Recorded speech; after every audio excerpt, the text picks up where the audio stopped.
नमस्कार, मैं मनीष स्वागत करता हूँ आपको अपने इस यूट्यूब चैनल पे। दोस्तों, कुछ दिन पहले मैंने आपको बोला था कि मैं DFCCIL का जो MTS है और ALP की वैकेंसी है वो कितनी अभी वर्तमान में खाली है उसका प्रॉपर डेटा आपके सामने रखने की कोशिश करूँगा। तो अगर आपके पास भी कोई डेटा है तो मुझे मेल कर सकते हैं, यहाँ पे मुझे मेल कर सकते हैं या मेरे टेलीग्राम चैनल पे भी आप सेंड कर सकते हैं।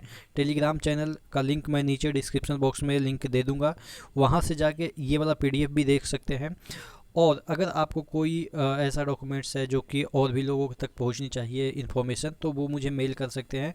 मैं मेल आईडी बता देता हूँ, MANISH सर SIR 4 बिना स्पेस दिए हुए 4u@gmail.com, यहाँ पे मुझे सेंड कर दीजिएगा। या टेलीग्राम का जो लिंक है वो मैं नीचे डिस्क्रिप्शन बॉक्स में दे दिया हूँ, तो वहाँ पे भी आप मुझे सेंड कर सकते हैं।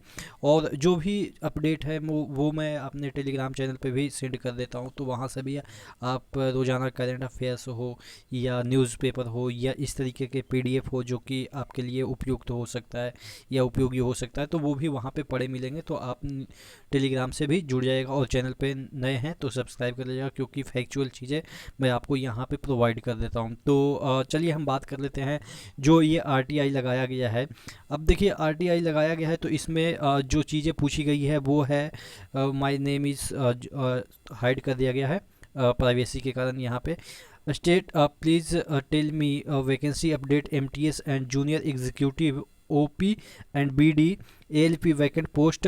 देखिएगा यहाँ पे ALP है, ALP vacant post upcoming total vacancy post 2022-23, यानी कि जो अपकमिंग वैकेंसी ALP की है या आपके MTS की है उसके बारे में जो इन्फॉर्मेशन है वो शॉर्ट की गई है।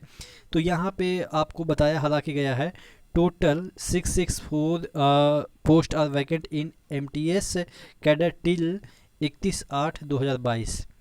जैसे ही और भी पोस्ट आए, जैसे कि 23 में ये वैकेंसी निकलेगी तो वहाँ तक आपके 1000 के अराउंड हो सकते हैं। और यहाँ पे ये MTS की बात की जा रही है जिसे हम ग्रुप D कर सकते हैं, और रेलवे के टर्म में MTS टर्म हम बोलते हैं जब DFCCIL का जो टर्म है वो यूज होता है, तब जाके हम MTS बोलते हैं। और यहाँ पे भी आपको जो ग्रुप D वाला कंडीशन है कि ITI होनी चाहिए, तो वो सभी यहाँ पे कंडीशन अप्लाई होते हैं। यहाँ पे आपके जो ALP की जो भी पोस्ट है उसमें जो रिक्रूटमेंट होंगे उसकी जो तनख्वाह है या आप कह सकते हैं सैलरी है, ये जो RRC या RRB के रिक्रूटमेंट होते हैं ALP के, उससे ज़्यादा होता है। एक्चुअली क्या होता है ना कि स्पीड मैटर करता है, ट्रेन का उसमें स्पीड ज़्यादा होता है। इस वजह से जो रिस्क अलाउंस हो या स्पीड के अकॉर्डिंग जो डिस्टेंस भी ज़्यादा ट्रैवल करते हैं, तो इस वजह से वहाँ पे आपके अलाउंस वगैरह ज़्यादा मिल जाते हैं। तकरीबन 70 एवब के अराउंड आपको मिल जाते हैं यहाँ पे सैलरी, अगर DFCCIL के थ्रू अपने ALP में रिक्रूट हुआ तो। यहाँ पे अगर ALP की बात करें तो यहाँ पे आपके जो डेटा है वो 1306 पोस्ट के लिए यहाँ पे देखिएगा total 1306 post are created for ALP। Action of filling up these posts will be taken as per requirement of DFCCIL in future, यानी कि इन फ्यूचर आपके रिक्रूटमेंट होंगे, जो भी रिक्वायरमेंट के आधार पे ही रिक्रूटमेंट होंगे, ऐसा इन्होंने बोला है। हालांकि अभी ये नहीं डिक्लेयर किया है कि कब रिक्रूटमेंट होंगे, लेकिन जिस तरीके से वैकेंसियाँ आ रही है SSC के, आपने देखा 20,000 के अराउंड आपकी वैकेंसी आई। उसके बाद SSC GD में अराउंड 70 के अराउंड, यानी कि 70,000 के अराउंड SSC GD में वैकेंसियाँ आ रही है। तो उसी तरीके से रेलवे में भी RRC के द्वारा RRB के द्वारा वैकेंसी आएगी। तो DFCCIL में भी काफ़ी दिन हो गए हैं। MTS की वैकेंसी तकरीबन आप मान के चलो 2017-18 के अराउंड में ही आई थी, तो उसके बाद वैकेंसियाँ MTS की आई नहीं है। तो देखिए यहाँ पे, और ये जो आपके जो PDF है वो आप देखेंगे कि लेटेस्ट अपडेट है 7/9/2022 को ही ये अपडेट दिया गया है RTI के माध्यम से। तो यहाँ पे वैकेंसियाँ तो खाली है, ऐसा नहीं है कि वैकेंसियाँ खाली नहीं है, बट क्या है कि आउटसोर्सिंग की वजह से यहाँ पे वैकेंसियाँ खाली कम देखने को मिलती है। क्योंकि देखिए DFCCIL में आउटसोर्सिंग जो जॉब है वो ज़्यादातर है। आउटसोर्सिंग का मतलब ये हो गया कि आप कह सकते हैं एक टेंडर प्रोसेस पे ये चीज़ें चलती है। जहाँ भी कंस्ट्रक्शन हो रहा है DFCCIL का अभी तक उतना विस्तार नहीं हुआ है। ये दिल्ली और यहाँ से बिहार के जो रूट है उस एरिया में है और उसके बाद दिल्ली से महाराष्ट्र के एरिया पश्चिमी क्षेत्र में है। तो इतना ही में अभी विस्तार हुआ है। धीरे धीरे ये जब पूरे देश में विस्तार हो जाएगा तो यहाँ पे रिक्रूटमेंट भारी मात्रा में होनी है। अगर चाहे तो अगर आउटसोर्सिंग यहाँ पे बंद कर दिया जाए तो रिक्रूटमेंट काफ़ी मात्रा में होगा।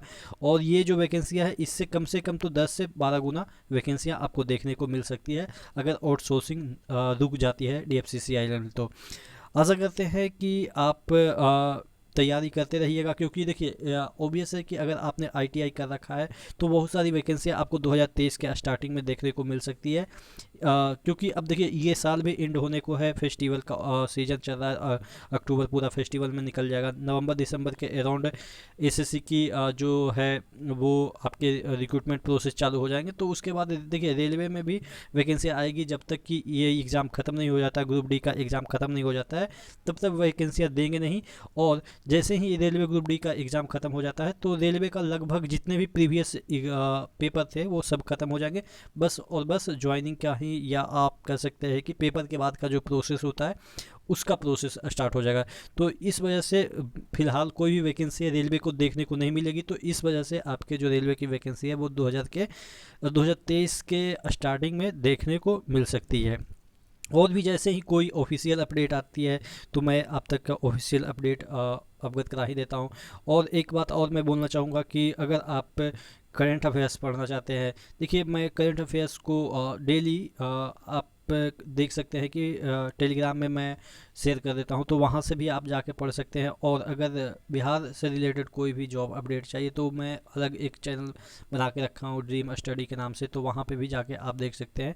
मेरे प्रोफाइल जो है यूट्यूब का प्रोफाइल, वहाँ पे भी वो चैनल पड़ा हुआ है, तो वहाँ से जाके आप सर्च करके भी देख सकते हैं। हालांकि अभी सर्च में तो नहीं आएगा क्योंकि बहुत मतलब कि रेयर ही उस पर वीडियो अपलोड होती है, लेकिन अब रेगुलर मैं ट्राई कर रहा हूँ कि अपलोड करूँ।